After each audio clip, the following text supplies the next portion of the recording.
Hi folks, thanks for joining my channel today where we encourage each other to be better and do good. Today we're going to talk about learning to be nice to each other while we still have time.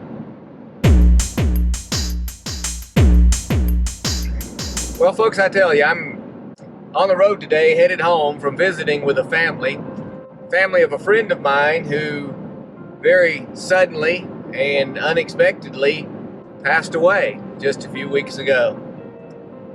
And anytime something like that happens in our life, in our world, to me, at least, it drives home the impact of the finality of life here on this earth, the fact that we all have a very finite time to spend here on this earth. So I don't want to get morbid in today's comments, but I would like to encourage us, knowing that we have such a short time, because it really is. As I've gotten older, I realize I've got less and less time ahead of me. And yet at the same time, none of us really know how much that amount of time is, do we? I know when you're in your 20s, like years ago, I was in my 20s, and you think, man, I got a gazillion years ahead of me. There's just plenty of time out there. And then as time goes on and you have your kids and your grandkids and things get older and you get older and older and older, you realize there's less and less on the other side. And yet none of us really know, because as I said, my friend passed away suddenly, unexpectedly. He would have thought he had another 30 or 40 years to go, but it didn't happen that way. So what I really just want to do is just encourage us to be nice to each other while we are here and while we have the time to do it. I was thinking about an earlier time in my life when I was in elementary school, and I'm thinking of, based on where I was in school and where I know we lived at the time, that I'm probably in 4th or 5th grade. And when I was in 4th or 5th grade, there was a boy in our class, in our school, named Bill Plaskin.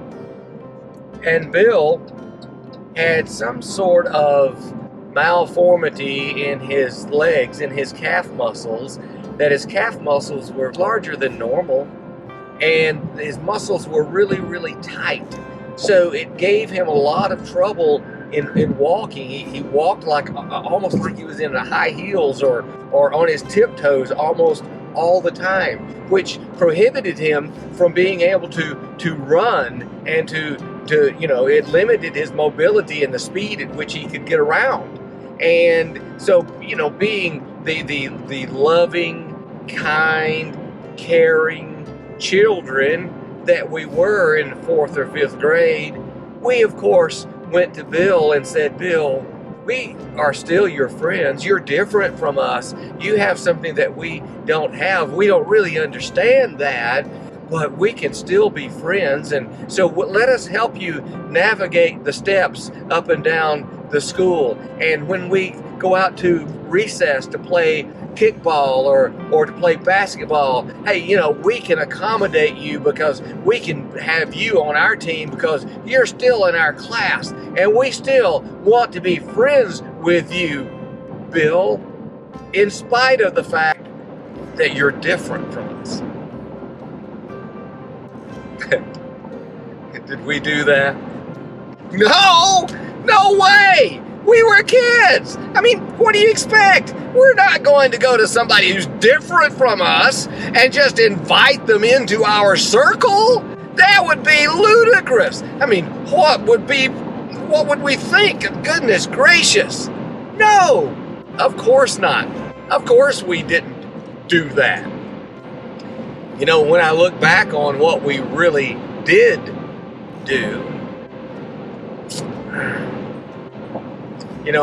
one of the things I remember is we actually at recess, out on the basketball court or the kickball field, we would, the rest of the class, all of the students, would form a circle, holding hands, a circle around Bill, not letting him into our circle of hand-holding, putting him in the middle of all of us where we could make fun of him.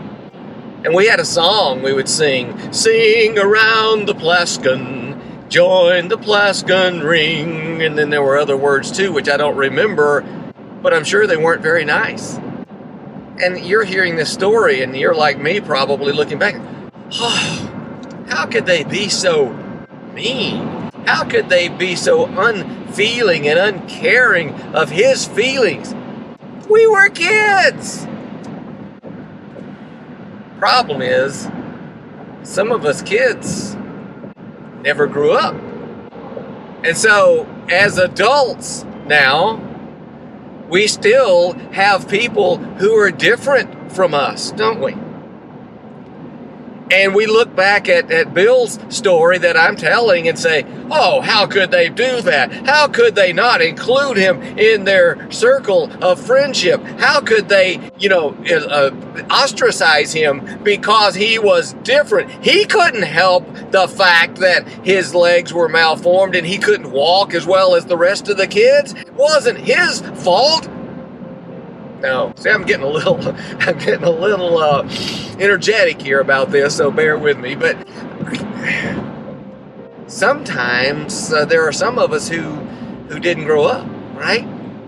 We still act like those little kids on the playground, and we still are not comfortable around people who are different from us. I don't care what the difference is. That they're different, so we don't let them into our circle. Instead, it's easier to disagree with them, to argue with them, to fight with them, or to ignore them, or just completely keep them out of our circle, or form a circle of our friends around them and just make fun of them. Why would we make fun of them? Well, they're different. Different than what? Different from us. Different from me. So therefore, I've got to not get to know them, not get to love them, not get to be nice to them, not appreciate them because they're different, but ostracize them and keep them out of my circle. So on the flip side of that, here's what I would really like to encourage each one of you to start doing. Start tomorrow morning. Or start today. Instead of making fun of, ostracizing, not getting to know people who we sense to be different from us, let's do the opposite. But I want to give you some very particulars on how to start. Because, just getting started is helpful, right? When we were little, again, as kids, a lot of us learned to say things like, please, and thank you, and just generally being nice to others, generally saying hi to people, acknowledging their existence, acknowledging their presence around us, acknowledging them as another human being on this planet, maybe a neighbor, maybe a friend, right? So I want to encourage you to start doing something that people have lost the art of doing in this day and age. Because so many of us, especially the younger folk, because you grew up with the technology that is a blessing and a curse. It lets us have at our fingertips so much information, but it also is a curse in that it takes us away from communicating with other people. Now, I know you think you communicate because you text. I understand even email is an old-fashioned thing now. You text and you tweet and you do all these other things on social media, and you think you are communicating with people, and yes, you are in a sense. But how many of you, while you have your thumbs on your phone and your eyes on your phone screen and your head down, walk past other real life people and either, number one, don't even know or realize they're there, they're not in your vicinity, or number two, you choose to ignore them because I'm on my phone. Here's what I would like to encourage, motivate, challenge you to start doing. when you see someone, when you pass someone, I mean physically, not texting, throw up your hand, wave, smile, and say hi.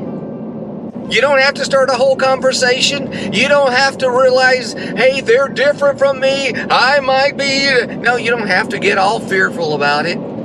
Just say hi. Now, if you want to stretch that out, I know we're getting on tricky water here. If you want to stretch that out, you can say, hi, how are you? Hi, how you doing? Hi, how's your day? But, we don't want to go overboard here, so let's just start with hi. When you walk past somebody this afternoon, when you walk past somebody tomorrow, in the hallways, at work, on campus, in the walkways, on campus, at school, wherever you are, hey, in your neighborhood, how many of you don't even speak to a neighbor? When you pass someone, just throw up your hand and wave, smile on your face, and say hi. Now, why? I mean, what's in it for me to say hi to people, right? Well, maybe lots of new friends. Maybe when you get to the end of your finite time, you've accumulated lots of friends. Or maybe it's not about you. Maybe you brought someone into your circle by smiling, waving, saying hi, instead of ostracizing and putting them out of the circle because they were different. Maybe it's about what you can do for them. And as a side benefit, you might meet and claim as friends some of the coolest, neatest, most awesome people you'll ever know, who might also happen to be different from you. So, hey, thanks for tuning in today. If this was helpful to you, if you enjoyed our little chat today, our dad talk, then go down below the video and click like. I would really appreciate it. And if you would like to see more of my videos, because I'm going to try to come out with one every week, go down and subscribe to my channel so you don't miss any of them. I appreciate you watching. Thank you very much, and we'll see you next week.